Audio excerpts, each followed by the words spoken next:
বন্ধুসকল তো এক্সেনখন একদম শ্ব'ৰুম হৈ আছিল দেখিছেনে এক্সেনখন কালাৰ চক একদম শ্ব'ৰুম হৈ আছে আৰু এইফালে এইখন আপোনাৰ এছপায়াৰ এখন আছে কোনোবাই যে এক্সচেঞ্জ কৰে এক্সচেঞ্জো কৰিব পাৰিব লয় যদি ল'বও পাৰিব মই গাড়ীখন ভালকৈ দেখাই দিছোঁ আকৌ এবাৰ আপোনালোকক বেলেগ একো কণ্ডিশ্যনটো চাওক খালি কণ্ডিশ্যনটো চাওক ছেকেণ্ড অনাৰ আৰু গাড়ী আপোনাৰ ইঞ্চুৰেঞ্চ পলিউশ্যন চব আপ টু ডেট পেট্ৰল হয় 2017 লাষ্টৰ গাড়ী টায়াৰ চাওক আপোনালোকে টায়াৰকেইটা চাওক প্ৰথমতে ব্ৰেণ্ড নিউ টায়াৰ গোটেইকেইটা টায়াৰ ব্ৰেণ্ড নিউ পুৰা ব্ৰেণ্ড নিউ টায়াৰ লাগি আছে গাড়ীখনত গোটেইকেইটা টায়াৰ ব্ৰেণ্ড নিউ আৰু ইণ্টেৰিয়ৰটো আপোনালোকে চালে গম পাব লগ হৈ আছে নহ'লে মই ভালকৈ দেখাই দিলোঁ একদম শ্ব'ৰুম হৈ আছে গাড়ী চব স্ক্ৰেচ নাই গাড়ীখনত দেখিছেনে একদম পুৰা গাড়ী মানে মাখন হৈ আছে ইমানটোৱে কম আৰু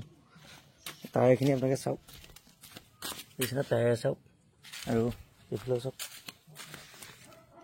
একদম পুৰা A1 কণ্ডিশ্যন চাই লওক দেখিছেনে যোনে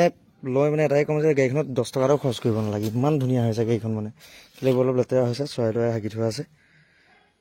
আৰু চব একদম কণ্ডিশ্যন পুৰা মজা হৈ আছে আৰু ভিতৰতো মই দেখুৱাই দিছোঁ বাৰু চাবিটো আনি ৰ'ব গাড়ীখন এটাই কম মানে যোনে লয় একদম ফুল গেটআপত আছে গাড়ী একদম মজা পাব কোনো আহি ঘূৰি যাবলগীয়া নহয় আৰু স্পেয়াৰ টায়াৰলৈকে নতুন মানে গাড়ীখনৰ ইমানেই ধুনীয়া আছে গোটেই টায়াৰ চায়াৰ মবিল চবিল চব চেঞ্জ আছে নতুন আৰু ইণ্টেৰিয়ৰটো আপোনালোকে এবাৰ চাওক ইণ্টেৰিয়ৰটো চালে আপোনাক গম পাব দেখিছেনে চব ক'তো এটা স্ক্ৰেচ নাই যিজন ল'ৰা আছিলে মানে গ্লাছ খুলি নচলে গাড়ী আৰু ইণ্টেৰিয়ৰটো আপোনালোকে চাওক মই ভালকৈ ইণ্টেৰিয়ৰটো দেখাই দিছোঁ একদম পুৰা শ্ব'ৰুম কণ্ডিশ্যন হৈ আছে মানে আৰু মিউজিক চিষ্টেমটো 4ৰ ক'বই নালাগে আল্টিমেট কেমেৰা চেমেৰা পুৰা মজা এয়াৰ বেগ 2টা পাই যাব পাৱাৰ উইণ্ডো 4খন ষ্টেৰিং কণ্ট্ৰলৰ পৰা ধৰি গোটেইখিনি যিমানখিনি ফিচাৰ্ছ থাকিব লাগে চব আছে 68,500 চলি আছে গাড়ীখন মেটিং চেটিং ধুনীয়া কৰা আছে আৰু কোনোবাই যদি কিবা বেলেগ গাড়ীৰ লগতো এক্সচেঞ্জ কৰি মেলি বা কিবা কৰোঁ বুলি ভাবে কৰিব পাৰিব এখন 2017 চনৰ লাষ্টৰ পেট্ৰল ইঞ্জিন ছেকেণ্ড অনাৰ গাড়ী একদম মজা হৈ আছে কণ্ডিশ্যন চাবিও 2টা আছে আপোনালোকে ল'লে ল'ব পাৰিব ভাবিলোঁ ভিডিঅ'টো অলপ ভালকৈ দেখাই দিওঁ যদি লয় কণ্টেক্ট কৰিব তো ভাবিলোঁ ভিডিঅ'টো অলপ ভালকৈ দেখাওঁ ডিটেইলছত আজিলৈ বাই বাই